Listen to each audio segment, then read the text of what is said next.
90,4 FM Sonora Medan, sahabat Sonora, kembali kita lanjutkan Women and Parenting bersama Karin Pandira, masih bareng saya Rini Aprianti di sini dan juga kami Lani Fabiola. Kita masih bicara atau cari tahu mengenai menstrual cup. Topik kita hari ini adalah menstrual cup. Sudah ada yang pakai, boleh share juga di kolom komen. Silakan share seperti apa pengalaman pakai menstrual cup, atau yang ingin tahu juga boleh tanya-tanya di kolom komen ya. Jadi ada beberapa alternatif pembalut wanita seperti yang disebutkan tadi, mau pembalut yang model kain atau yang biasa sekarang ini beredar di pasaran. Tampon kalau dulu ya, sekarang masih ada nggak sih tampon? Masih ada juga ya, tapi jarang kali ya. Ya begitu, kayaknya perempuan di Indonesia lebih suka pakai pembalut yang biasa kali ya. Umumnya sih seperti itu. Oke, ada tampon, ada menstrual cup. Nah, ini kita coba cari tahu kelebihan dan kekurangan masing-masing ya. Kita coba comparing ya kami ya. Iya. Kalau pembalut itu kelebihan dan kekurangannya seperti apa? Gitu. Jadi kalau pembalut kain yang biasa, yang tradisional gitu ya, itu juga sekarang sudah banyak loh diproduksi ya. Kalau dulu kan kita pembalut kain bikin sendiri ya. Kadang-kadang dari handuk ya, dilipat-lipat gitu ya, pakai peniti biar jangan jatuh. Jangan jatuh. Tapi netes habis itu. Oh ya. Jadul bener sekarang ya? malah sudah ada juga yang diproduksi gitu ya, yang jadi lebih praktis pemakaiannya gitu ya, dan mencucinya juga lebih gampang, bersih ya, seperti itu. Nah, kalau pembalut kain ini kan yang pertama lebih aman karena tidak mengandung bahan kimia berbahaya dibandingkan dengan sanitary pads yang biasa beredar, karena ada melalui beberapa proses kimia. Jadi pasti menggunakan beberapa bahan kimia yang walaupun menurut Kementerian Kesehatan sudah dinyatakan aman, tapi kan resikonya berarti lebih tinggi daripada kalau kita menggunakan pembalut kain biasa. Nah, hanya saja barangkali kalau di pembalut kain biasa kekurangannya ya, penyerapannya kan ada batas ya.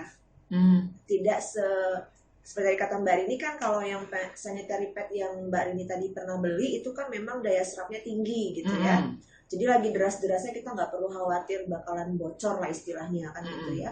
Nah, kalau pembalut kain kan harus lebih sering ingat gitu ya, jangan nanti keasikan duduk, keasikan ngobrol, keasikan kerja, tiba-tiba udah tembus aja gitu ya. Tembus aja gitu ya. Nah, mungkin di situ sih ya kekurangannya ya. Tetapi kalau dari segi bahan kimia sudah pasti yang pembalut kain biasa itu lebih aman. Nah, kemudian juga kalau menggunakan pembalut kain ataupun pembalut sanitary pad yang konvensional yang biasa dipakai, itu risiko iritasi kulitnya lebih tinggi karena kan dia berkontak dengan kulit ya, kontak dengan kulit kemaluan, paha dan sekitarnya. Nah, ini juga ada risiko iritasi. Nah, kan seperti itu. Apakah itu kain maupun yang sanitary pad. Apalagi kalau penggunaannya itu jarang diganti gitu. Sebenarnya menggunakan pembalut kain maupun sanitary pad itu kan harus sering-sering diganti. Ya kan, jadi kita harus bawa cadangan ya. Bawa cadangan kemana-mana gitu ketika kita sedang menstruasi. Berapa jam sekali sih? Idealnya sebenarnya 4 jam sekali. Jadi kalau kita kerja tuh dari jam 8 sampai jam 4 sore, itu kan 8 jam ya, berarti minimal harus 2 kali itu diganti. Apalagi kalau lagi banyak-banyaknya. Nah, itu yang bikin iritasi tuh, yang bikin keputihan itu kadang-kadang ya itu tadi, karena kita lalai ya mengganti. Seharusnya setiap kali ke kamar mandi kita buang air, dia sudah lembab, itu harus diganti sebenarnya seperti itu. Nah, kemudian kekurangannya lagi kalau di pembalut kain itu ya tadi ya kurang nyaman gitu ya, karena daya serapnya mungkin lebih baik yang sanitary pad kan begitu ya. Bergeser-geser gitu ya. Kadang-kadang posisinya tidak tetap gitu ya. Jadi kalau yang sanitary pad ini kekurangannya juga itu tadi, kurang ramah lingkungan.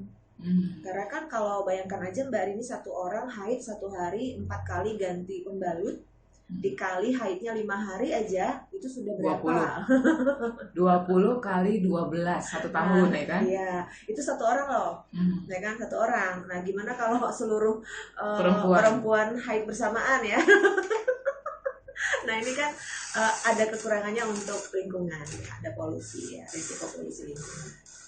Nah, tampon ya. Nah, tampon ini sebenarnya bahannya hampir sama dengan pembalut, tapi bentuknya seperti tabung, ya, silinder, ya, sekitar 5 cm, 4 cm gitu ya, dan dimasukkan ke dalam liang senggama, kan begitu. Nah, ini tampon dengan menstrual cup, kelebihannya adalah lebih banyak menampung darah haid. Lebih nyaman karena tidak mengganggu aktivitas. Karena pembalutnya kan di dalam, nggak di luar. Nah, jadi bagi orang-orang yang aktivitasnya lebih tinggi, nah mungkin akan merasa lebih nyaman jika menggunakan tampon atau menstrual cup.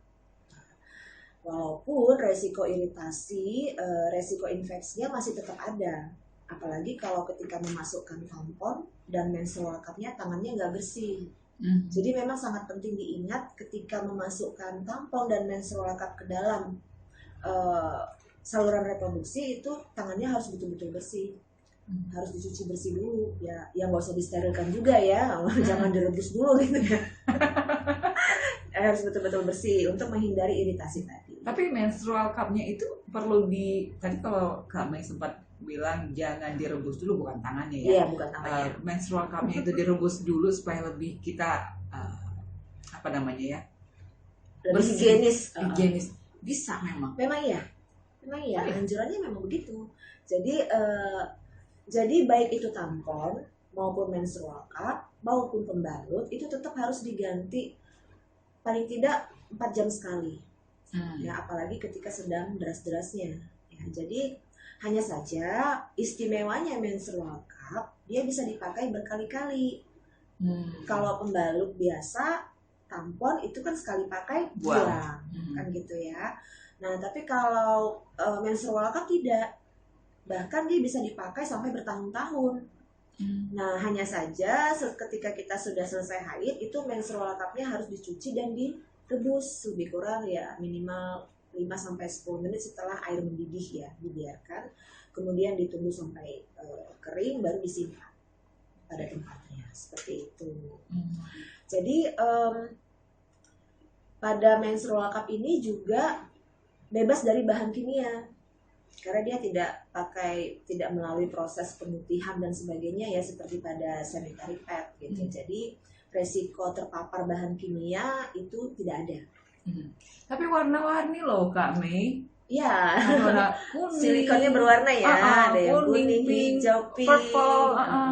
Mbak ini suka warna apa? Saya suka warna hijau tentara. Army ya. Army. Tapi itu nggak pakai pewarna?